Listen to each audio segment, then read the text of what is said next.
ਲਾਓ ਬਈ ਅਨਾੜੀ ਮੌਸਮੀ ਅਤੇ ਬਰਸਾਤੀ ਕਸਾਈਓ। ਇਹ ਵੇਖੋ ਕਿਵੇਂ ਗਾਂ ਜਿਹੜੀ ਹੈ ਨਾ ਉਹ ਗਿਰਾਣੀ ਹੈ ਤੁਸੀਂ। ਇਹ ਪਹਿਲੇ ਸਿੰਗਾਂ ਨੂੰ ਰੱਸੀ ਪਾ ਲੈਣੀ ਹੈ, ਉਸ ਤੋਂ ਬਾਅਦ ਇਹਦੀ ਜਿਹੜੇ ਕੰਧੇ ਨੇ ਉਹਦੇ ਤਰਫ ਜਿਵੇਂ ਜਿਵੇਂ ਮੈਂ ਕਰ ਰਿਹਾ ਸਵੇਂ ਬਿਲਕੁਲ ਤੁਸੀਂ ਵੀ ਉਂਝ ਹੀ ਕਰਨਾ ਹੈ। ਆਪਣੇ ਵੱਲੋਂ ਕੋਈ ਬਗੈਰਤੀ ਦਾ ਪਾਰਟ ਨਹੀਂ ਕਰਨਾ, ਵਰਨਾ ਜਾਨਵਰ ਬਹੁਤ ਮਹਿੰਗੇ ਨੇ, ਜ਼ਾਇਆ ਹੋ ਜਾਣਾ। ਤੁਸੀਂ ਬਹੁਤ ਲੋਕ ਜ਼ਿਆਦਤੀ ਕਰਦੇ। ਦੇਖੋ ਇੱਕ ਗੰਢ ਇਸ ਤਰ੍ਹਾਂ ਲਾ ਲੈਣੀ ਹੈ, ਉਸ ਤੋਂ ਬਾਅਦ ਜਿੱਥੇ ਉਹਦਾ ਪੇਟ ਖ਼ਤਮ ਹੋ ਰਿਹਾ ਇੱਥੇ ਦੁਬਾਰਾ ਬਿਲਕੁਲ ਉਸ ਤਰ੍ਹਾਂ ਹੀ ਫੇਰਾ ਪਾ ਦੇਣਾ। ਵੇਖੋ ਨਾ ਗਾਂ ਵੀ ਤਰੂ ਗਈ ਅਤੇ ਤੁਸੀਂ ਵੀ ਤਰੂ ਜਾਣਾ। ਉੱਥੇ ਪਰੇਸ਼ਾਨ ਨਹੀਂ ਹੋਣਾ, ਹੌਸਲਾ ਰੱਖਣਾ ਔਰ ਘਬਰਾਉਣਾ ਬਿਲਕੁਲ ਵੀ ਨਹੀਂ ਹੈ।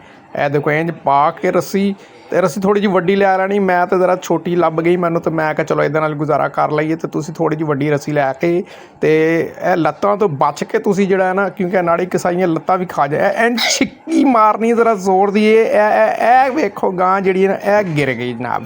ਇੰਨਾ ਜਿਹਾ ਕੰਮ ਸੀ ਅਤੇ ਛੁਰੀ ਲੈ ਕੇ ਤੁਸੀਂ ਤਿਆਰ ਰਹਿਣਾ ਜਨਾਬ। ਫਟਾਫਟ ਲੱਤਾਂ